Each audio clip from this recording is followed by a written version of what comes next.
espresso, keep me going. I wake up every morning. You know, I'm always looking for new ways to explain the power of the 5-second rule and the power of 5-second decisions. And I read something that Tim Ferriss said that really resonated with me. And he had this one line buried in a podcast somewhere that just jumped out, and it's stuck. And what he said is, he said something about how there's a gap between the world and the things that trigger you and your response. And your entire life is that gap. When you start to, this is not what he said, I kind of identified this gap, and I, of course, intrinsically was like, well, absolutely, that's the 5-second window between instinct or stimulus and your reaction. And when you start to understand that your whole life plays out in this 5-second gap, and that there's a gap that's 5 seconds long between fear and courage, and there's a gap that's 5 seconds long between self-doubt and confidence. That is your life. And what's super cool about understanding that your whole life is inside this gap is it's so small, everybody, that you have the ability to control it. Life's always gonna throw triggers at you, and there will always be all kinds of cool things that inspire you, your wisdom, and you get to choose what happens in that gap. Do you succumb to an excuse, or do you push yourself forward? When you start to speak up in business, you'll be shocked at how you start to speak up in your relationships. When you start to make hard phone calls, whether it's in a selling situation, you'll be surprised at how you'll start to close the gap and have hard conversations in your personal life. And so that gap is everywhere, and it's the same everywhere. And when you start to go to work in controlling how you live in that gap, between stimulus or idea and your response, that's where the magic is. So Shakespeare said there's nothing either good or bad, but thinking makes it so. And I think it's true. Nothing is actually inherently good or bad. It's your attitude, it's your approach, it's how you interpret it that then changes the course of your life. There are some people who walk around and they can find a way to be negative about everything. You know some of these people. They are just always negative. Something is always wrong. There's always drama that circulates them, that follows them, that they then want to inflict on other people. They're just really unhappy people constantly. And there's others who are positive, who are optimistic, always seem to be happy, always seem to be smiling. And those are the people that you want to be around. Why? Like, they might have the same life. They might work in the same building, and yet one is negative and one is positive. They're just interpreting things differently. The positive one chooses to see the good, and negative one chooses to see the bad in everything that happens. And so people ask me, how am I always positive and optimistic and upbeat, and is this an act? Like, this is who I am. How I share on this channel here, this is me. This is who I am. I don't go after pressing stop and then hate my life. Like, I'm a positive, upbeat guy. I just choose to see the good in things. I think this is an amazing world. I think no matter what's happening in the world, that we will win. That I'm on board with Team Humanity. Like, it's going to be great. We will solve these problems. This is the best time ever to live. And even that line of "it's the best" is something that came up recently at my workshop in Toronto. I did this workshop helping people make money from their ideas. It was a 3-day event. And one of the things that came up over and over and over again is "it's the best." Like, anytime we had a little problem that happened, my dog peed on the floor one time, this fire alarm went off. It's like, it's the best. This is awesome. Take the fire alarm, for example. You know, I'd split people up into 3 different groups. They were in 3 different locations. Fire alarm goes off. It's easy to get agitated by it. I'm trying to learn here. I'm trying to understand this message. Why is this fire alarm going off? I can't concentrate. I can't think. I'm not learning. I can't focus. Rah! And you freak out. The fire alarm is going off anyway. Freaking out and getting angry is not going to solve anything, right? So what I did was I walked around to each of the 3 groups and I said, guys, this is the best. Like, being able to learn through this situation, it's the best. Now, it's not that you welcome problems, you want problems to come, you want all this negativity in your life. You don't welcome it. You don't want it to come. You're not saying, hey, problems, please come find me. But when they come, what's your reaction to it? Problems are coming for you. They come for everybody.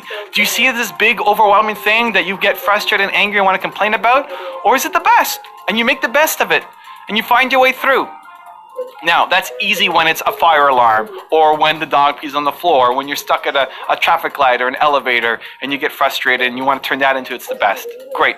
What do you do when it's actually a major problem? What do you do if it's somebody in your family dies or has cancer, or there's abuse or drug use, or all of the negative stuff that happens in our lives? How do you turn that into a positive? Before you throw tomatoes at me, let me try to shift your perspective and say that it's the best. I'm a big believer that your purpose comes from your pain. If you look at the people that have done the most good for the world, it comes from a deep source of pain. My passion to help entrepreneurs comes from my feeling unworthy as an entrepreneur when I first got started, and how low I felt of myself, having no self-esteem, self-confidence, because I sucked, because I wasn't making any money, and I just felt worthless as a human being. And I don't want other people to have to go through that. We looked at people who came through my workshop, and their purpose, their mission, what they are so excited for, the big change you're trying to make in the world is coming from their own struggles growing up, from massive points of pain. And the pain that they went through, some of them is you wouldn't wish that on your biggest enemy. But because they went through it, because they survived it, because they dealt with it, they developed coping mechanisms for it. Now they want to make sure that one, that it never happens to anybody else ever again, and two, that the people who it does happen to, they want to help them not have to feel the same pain. They want to help them know that they're not alone. They want to give them different coping mechanisms to deal with it. And so yes, even in these really negative, deep, dark, extremely painful places, if you can learn to say, this is the best, to still feel the pain, to know that this sucks, but to know that getting through it makes you stronger, gives you purpose, and will allow you to help other people, if you can find in your heart to say this is the best, that's when your life really starts to change.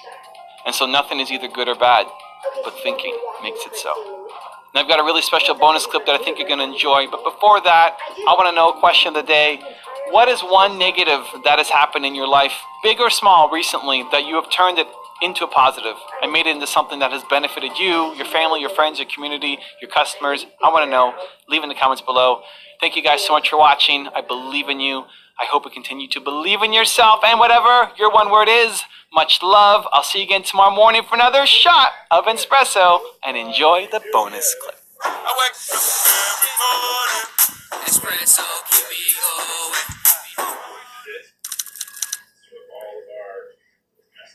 In the journey of life as well, the takeoff, which is our birth, is completely beyond our control.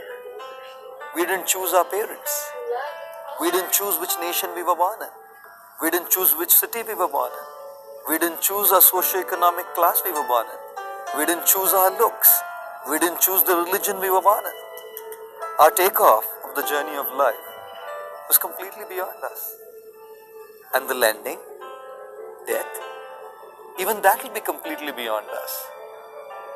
I've heard many times people telling me that they would just love to die by getting a massive heart attack and dropping dead. No trouble for them, no hospitalization, no tubes, no needles, no trouble caused to others. One shot, go.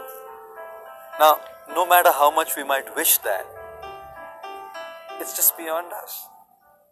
How we go and how the landing happens is completely beyond us. And what about the turbulence, the disturbances, the problems during the journey of our life? Some of them are within our control, which we can solve. But many problems and issues and the turbulence caused is completely beyond our control, because it's caused by situations which are beyond us. It's caused by people who are beyond us.